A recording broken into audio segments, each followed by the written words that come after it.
What's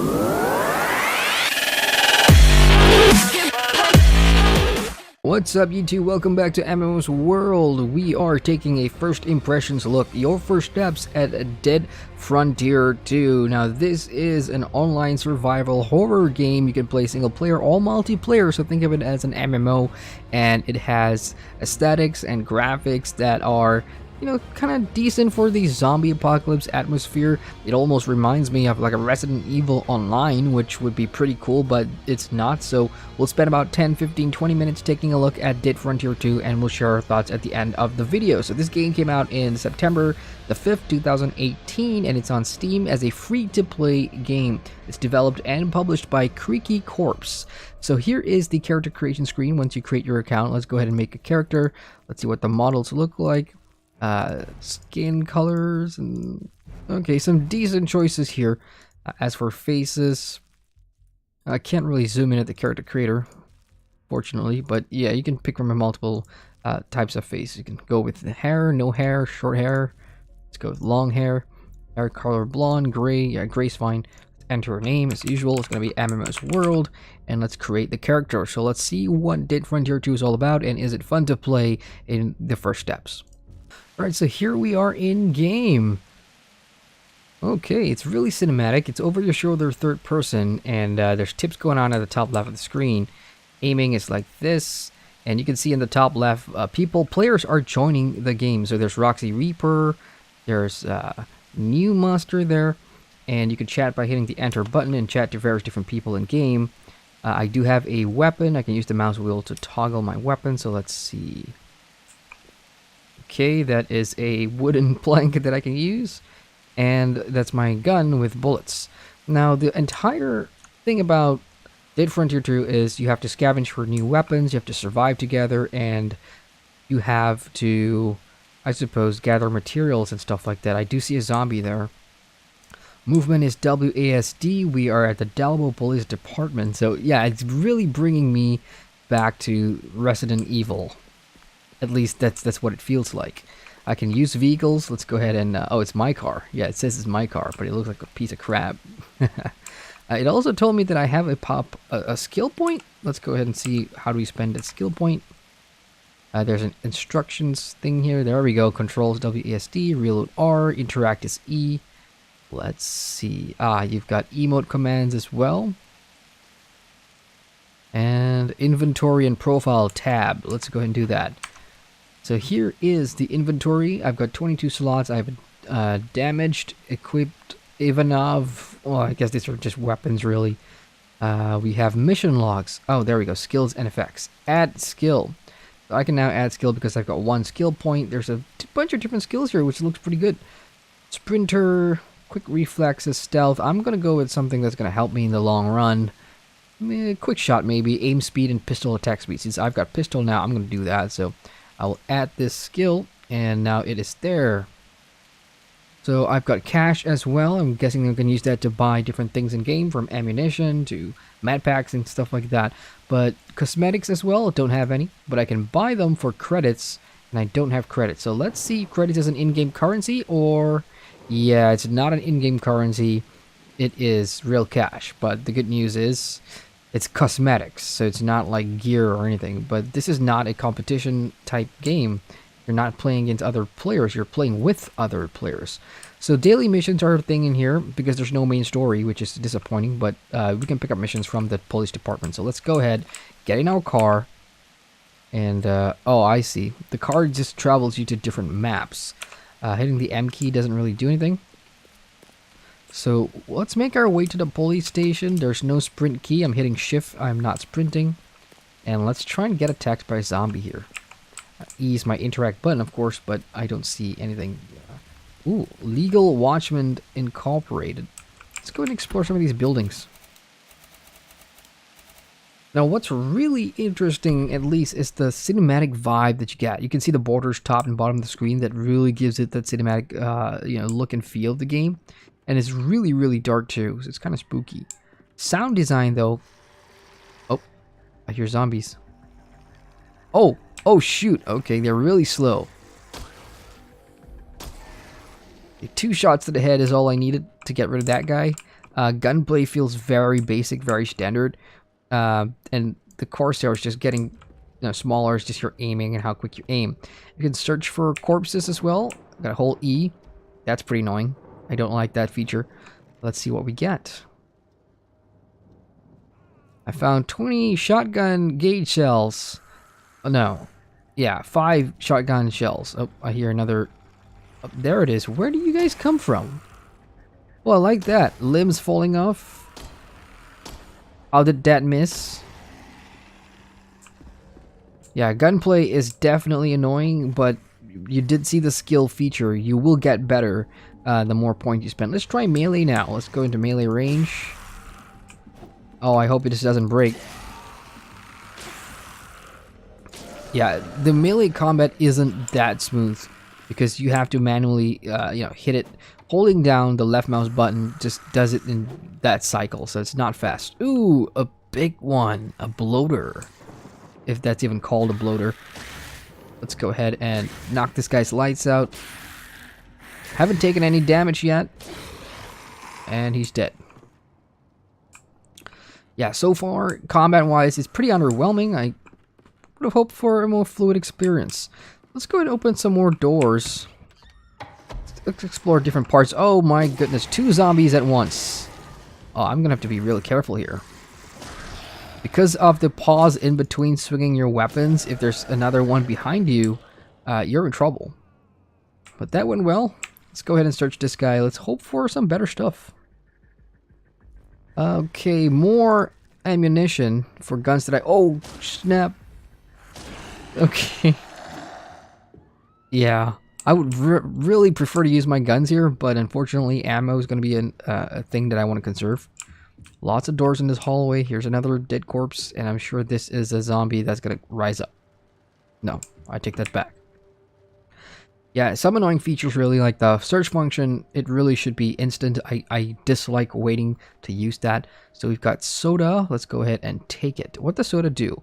It provides food and water as well. So this is going to be an important mechanic in Dead Frontier 2. Yep, you can go about and explore and do missions and all that stuff, but you have to keep in consideration the amount of energy you have, especially the more you swing your weapons and the more things you do in game, and your hydration. I mean, it's just there as a survival mechanic. You just have to, be careful about that. I'm not sure what happens if you, run out of both. This looks like a storeroom of some sort. Now, because there's no map, going back and forth in the world, you're gonna have to remember and retrace your footstep.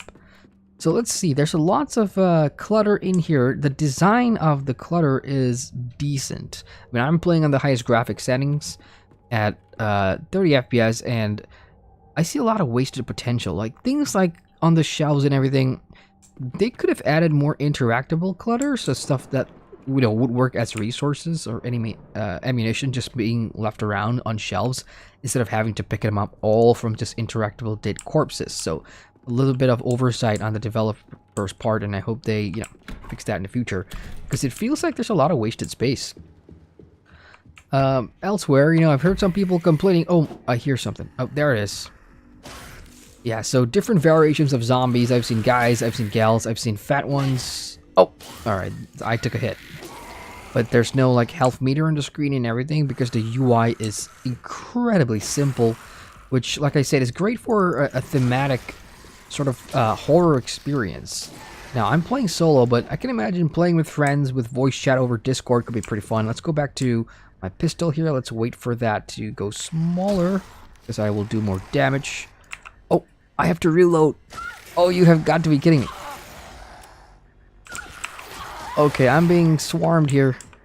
But like I said, no health indicators, so I can't tell if I'm going to die or not. I'll have to open up my profile real quick and see. There it is. The health meter is right there. 67 out of 101. But do I have a med pack? I actually do not. Oh my... What is... You're kidding me. A crawling zombie on the ground. I will shoot your ass. Oh, I gotta reload first. Yeah, you gotta take a while to crawl me, buddy. Oh, I missed. Oh my goodness, where do you come from? Yeah, the horror theme's definitely there. So out in the hallway, you know, it took me 2 kids to kill a zombie inside this room. It's taking me more than 3.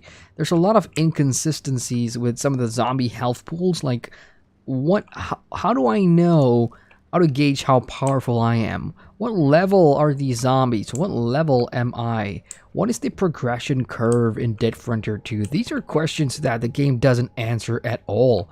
So as a new player coming in, there's no tutorial. I mean, there's basic instructions because the game is pretty basic, to be honest.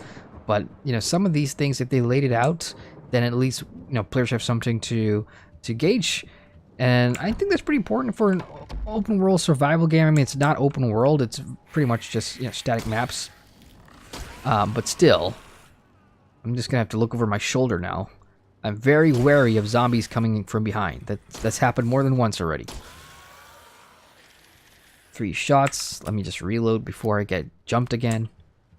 So yeah, you see there's a lot of items in this room that would serve as decent materials, really, but it doesn't have a crafting system. So I take that back, what I said earlier on in the video. Because a lot of this stuff...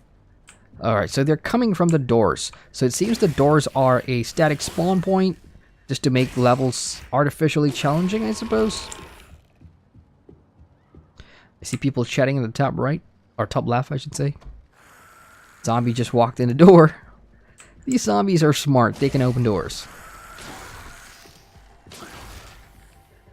4 hits and dead.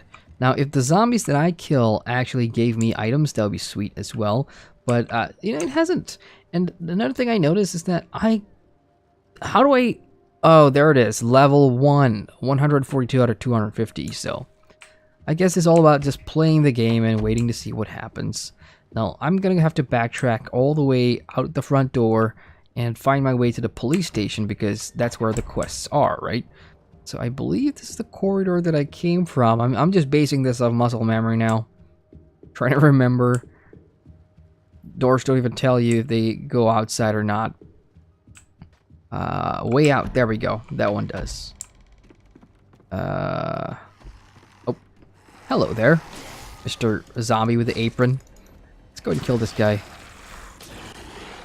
So I'm not sure if playing with a controller, like the Steam controller, will be good or not. I can't say. But let's head out back to the streets where we should see other players. Oh, there's a truck on fire here. Now the streets, I mean, you've got all these ambient buildings in the background. Oh, zombie just got up there. Let's go back to the gun. Let's take down this lady. Bam! Headshot. Nothing happens. So 2 headshots is what I'm basing the game on. If you can get 2 headshots away, you can probably kill them. I'll have to test that theory on another corpse that I see. Nothing chasing me at the moment, but oh, look, a pair of... Ew, gross. But I like that. I like that it's gory. I just picked up some fuel. That's going to come in handy, I hope. I mean, I keep hearing these zombies. I just can't see them. And that's a testament to the design, visually. Oh, I see it. No, is that another player? Oh, right there. Okay, 2 headshots, right? Let's put that to the theory. 1, 2. Yeah, all right. So 2 headshots is what you need to properly kill a zombie. Oh, look, a level 24 player. He's got a fireman hat and everything. So you come up to another player, you can view the character, you can check out another player's profile, see what they have. You can send a message as well, or you can offer items. So Gina has just told me to go this way using the in-game commands. I did hear a voice there. So this is the police department. Let's see what's in it. As far as I know, you can pick up daily quests in here. Ah, look at that. So this is where people are. So there's a mailbox here. I wonder what this is for. Checking in-game messages. There's an account stash. I believe this will work as a bank. Yep, there you go. And it also has that limit there, 20 slots that you have. Let's see. Oh, we have a trainer. Let's talk to this person. What are you after?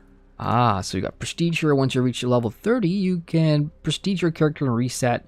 Go back to level 1. Why would I do that? Oh, right. So because you have all these skill points that you want to put into different, you know, boons and boosts.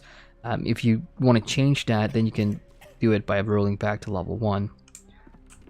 Here's a trader. What do you want? So vendor, let's see. You can buy items here. It's an auction house, guys. So you can sell, you can buy, outgoing offers. Interesting. So, I mean, there is an in-game economy for this, so players can sell stuff that they find. And, of course, down here, Roy Macias. What do you got? Excuse me, my group has a newborn baby with us. We are running low on baby formula. So these are quests in-game. So travel to Sunnydale Apartments and find the formula milk, return it to Roy, and you will receive 242 bucks and experience points. I just picked that up now, and there's no way for me to track quests unless I go to the mission log in the profile inventory. So that's a cool feature I like. There's nothing on the UI except the amount of ammo you have. So I think I've seen enough that I needed to see in terms of first steps and first impressions for Dead Frontier 2. Guys, I gotta say, I like the atmosphere, I like the aesthetics and design, and visually.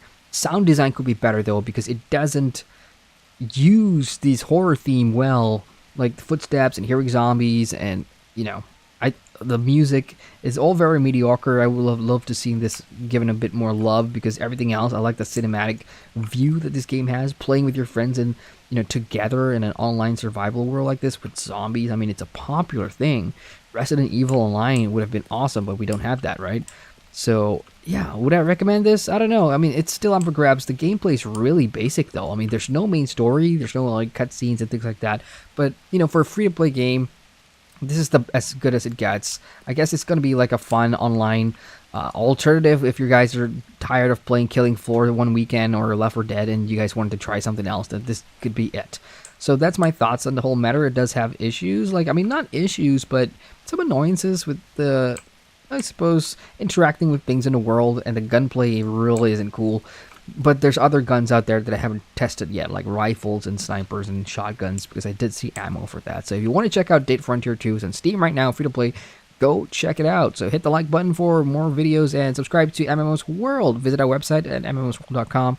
As ever, I'm Adrian from MMO's World, signing out.